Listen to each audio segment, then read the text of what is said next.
ભાવનગર શહેર ભાજપ પ્રમુખ કુમાર શાહે મેયરની પોસ્ટ બાબતે મૌન સેવી લીધું છે.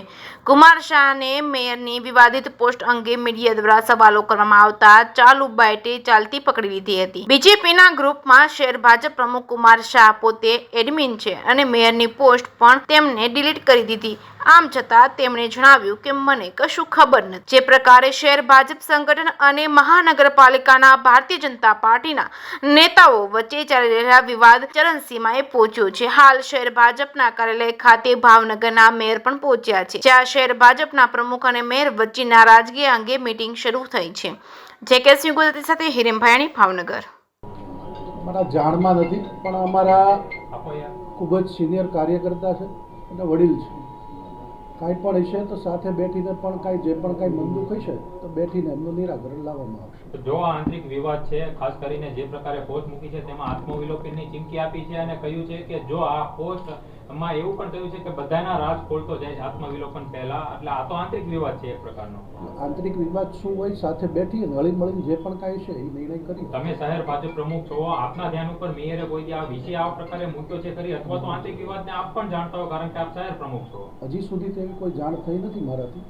આજે બેઠી, આજે અમારી જોન બેઠક છે એટલે પછી બેઠીને શાંતિથી જે પણ કાંઈ છે એ પરિવારના પ્રશ્ન નિરાકરણ લાવી દે. સાહેબ, ગ્રુપમાં શું ઉલ્લેખ કરવામાં આવતો મેસેજ દ્વારા? મારા ખ્યાલમાં નથી. જો એ મીડિયા બીજેપીના ગ્રુપ છે એમાં જ મૂકેલું છે, તેમ છતાં સાહેબ આપને ખ્યાલ નથી? પણ મેં વાંચ્યું ત્યારે ડિલીટ થઈ ગયું એટલે મારા ધ્યાનમાં. અચ્છા કુમારભાઈ, બીજેપી ભાવનગર આપનું જે ઓફિશિયલ ગ્રુપ છે એમાં તમે જ મેસેજ 4 મેસેજ ડિલીટ કર્યા છે, પણ આપ એવું કહી રહ્યા છો કે મને ખ્યાલ નથી. એટલે મેં વાંચ્યું નથી એમ જ કીધું. ડિલીટ કર્યા? આ ડિલીટ તો કરવા પડે. જે વસ્તુ ન લાગતું હોય, યોગ્ય ન હોય તો પાર્ટીનો એડમિનનો જ અધિકાર છે. જો મેયર છે એ પ્રથમ નાગરિક છે, એમના દ્વારા આ પ્રકારે પોસ્ટ મૂકવામાં આવે એ તો કેટલું શરમજનક કહી શકાય, કારણ કે કામ નથી કરી શકતા તેની માથે એટલું પ્રેશર કરવામાં આવે છે.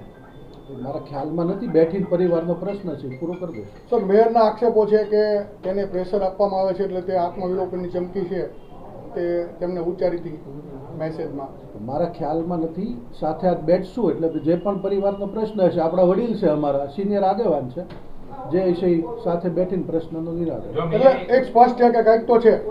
મેયરે એવું પણ કીધું છે રત્નકારજીને ફરિયાદ કરશે આ સમગ્ર બાબતે અને લેટર પેડ લખીને તેમને પણ આ વિષયમાં ધ્યાનમાં ઉપર મૂકશે અને ફરિયાદ કરશે. એ મારા ધ્યાનમાં નથી.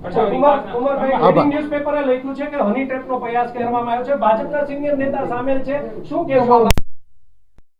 એ મારા ખ્યાલમાં. કુમારભાઈ, ઊભું થઈને પત્રકારોને જવાબ દીધા વગર પત્રકારને તમને યશપાલભાઈ જવાબ પૂરેપૂરો દઈ દીધો. દર વખતે તમે આ વસ્તુની વાત ન કરો. પૂરેપૂરો જવાબ આપ્યો છે અને શાંતિથી જવાબ. પણ જો ભ્રષ્ટાચારને લઈને કુમારભાઈ આક્ષેપ થઈ રહ્યા છે, મેયર સાહેબ પોતે કહી રહ્યા છે. એ મારા ખ્યાલમાં પણ મેયર સાહેબને જ પૂછો ને ભ્રષ્ટાચાર બાબતનું. એટલે આપ શહેર ભાજપ પ્રમુખ છો? ના, પણ ભ્રષ્ટાચારનું મેયરસિંહ ખબર હોય મેયરસિંહને જ પૂછો. એને અનેક જગ્યાએ વિઝિટ કીધી આજે.